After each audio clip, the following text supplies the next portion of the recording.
बच्चे और बूढ़े। सोने से पहले हर रोज रात को वे बच्चे बैठकर गप लड़ाया करते थे। अलाव के चारों तरफ घेरा बनाकर वे बैठ जाते थे और जो कुछ उनकी जबान पर आए कह डालते थे।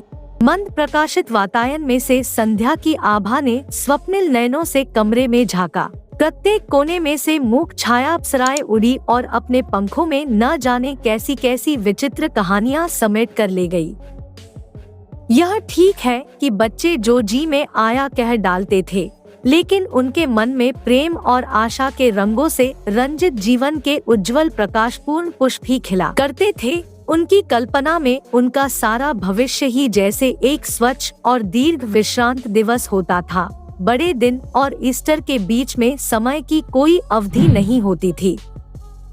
वहाँ उस पार कहीं फूलों की झिलमिल कर्टेन के पीछे जैसे समस्त जीवन का स्पंदित प्रकाश चमचम करती हुई ज्योति में समाहित हो रहा था।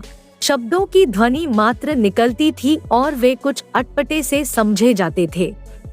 किसी भी कहानी का न कोई आदि था और न कोई अंत। यही नहीं, कोई निश्चित रूप भी उसका नहीं होता था।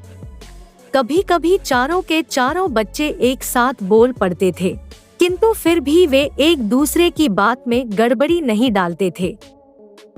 वे सबके सब निर्निमेष और अवाक प्रकाश के उस स्वर्गिक सौंदर्य को देख रहे थे, जिसमें प्रत्येक शब्द अपने सत्य और निर्माल्य से जगमगाता था, जहां प्रत्येक कहानी स्वच्छ और सजीव थी और जहां प्रत्येक गल्प का ज्योतिमय अंत होता था।